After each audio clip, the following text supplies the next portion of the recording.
નમસ્કાર મિત્રો, આજે આપણે શિવપુરાણ વિદેશ્વર સંહિતાનો અધ્યાય 19 સાંભળીશું. પાર્થિવ લિંગ નિર્માણની રીત અને વૈદિક મંત્રો દ્વારા પૂજન વિધિ. અધ્યાય 19. પાર્થિવ લિંગ નિર્માણની રીત તથા વૈદિક મંત્રો દ્વારા એના પૂજનની વિધિ સંક્ષિપ્ત અને વિસ્તૃત વર્ણન કરવામાં આવ્યું છે. ત્યાર પછી પાર્થિવ લિંગની શ્રેષ્ઠતા અને મહત્ત્વ કહેવામાં આવ્યું છે. ત્યાર પછી પાર્થિવ લિંગની શ્રેષ્ઠતા અને મહત્તમનું વર્ણન કરીને સૂતજી કહે છે, મહાઋષિઓ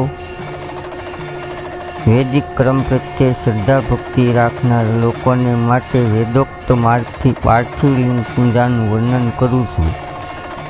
આ પૂજા ભોગ અને મોક્ષ બંને પ્રદાન કરનારી છે. આહાવિક સૂત્રમાં બતાવેલ વિધિ અનુસાર સ્નાન અને સંધ્યા ઉપાસના કરીને પહેલાં બ્રહ્મયજ્ઞ કરે.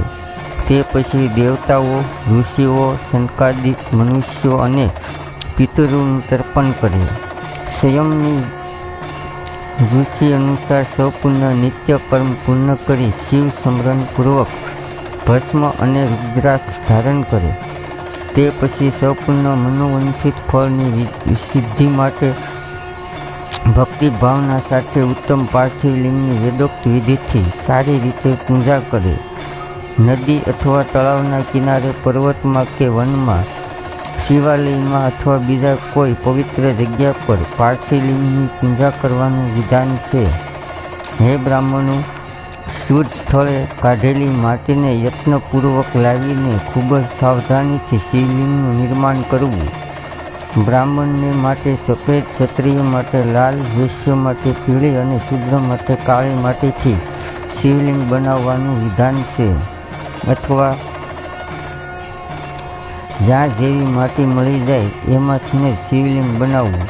શિવલિંગ બનાવવાની માટે પ્રયત્નપૂર્વક માટીનો સંગ્રહ કરીને શુભ માટીને અત્યંત શુભ સ્થળે રાખો. પછી આને શુદ્ધિ કરીને જળ મેળવીને પિંડી કરી લેવી અને વેદોક્ત માર્ગથી ધીરે ધીરે સુંદર પાર્થિવ લિંગની રચના કરવી અને તે પછી ભોગ અને મોક્ષરૂપી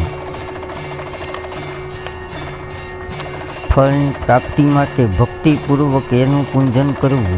એ પાર્થિવ લિંગ જે પૂજન વિધિ છે એને હું વિધાનપૂર્વક બતાવી રહ્યો છું, એ તમે સાંભળો.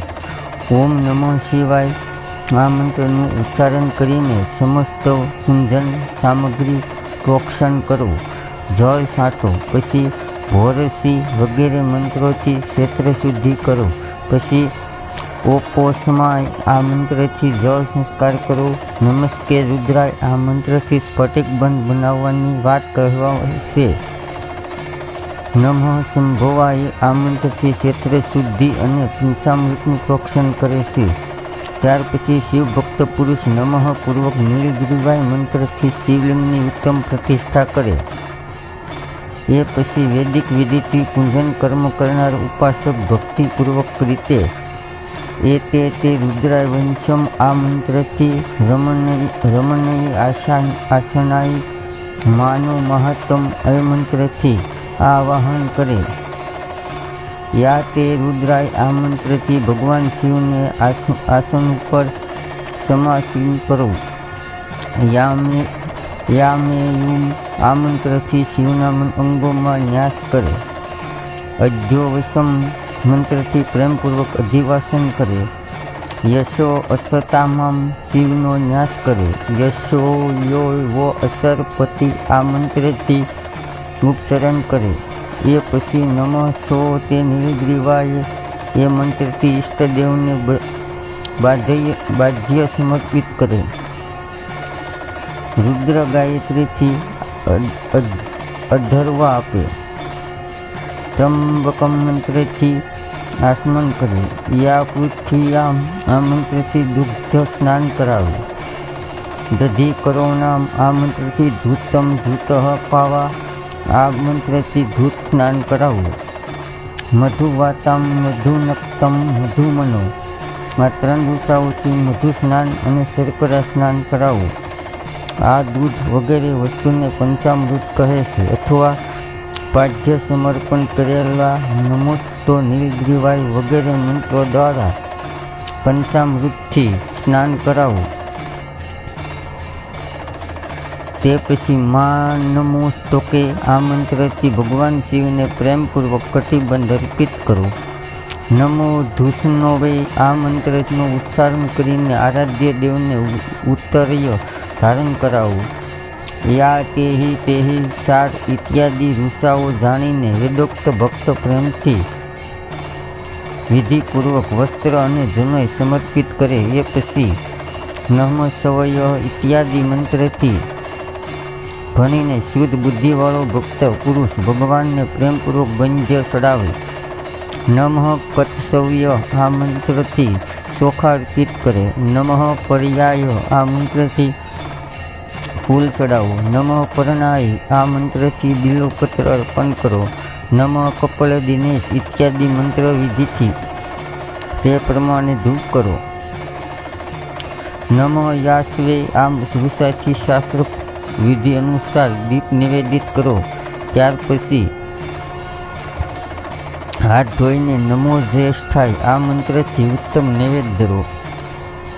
પછી પૂર્વક્ત્રકંબોક્તમ મંત્રથી આસમન કરો. ઈમા રુદ્રાય આમ વૃષાથી ફળ અર્પણ કરો. પછી નમો વૈજયાય આ મંત્રથી ભગવાન શિવને પોતાનું સર્વસ્વ સમર્પણ કરી દો. પછી મનો મહાત્મ માનાસ્તોકી આ મંત્રથી માત્ર ચોખાથી 11 રુદ્રનું પૂજન કરો. ત્યારબાદ હિરણ્ય ગર્ભી ઇત્યાદિ મંત્રથી જે ગણ ઋષાઓના રૂપમાં પઠિત છે તેને દક્ષિણા ચડાવી દેવસ્તપત્વા આ મંત્રથી વિદ્વાન પુરુષ આરાધ્ય દેવને અભિષેક કરે.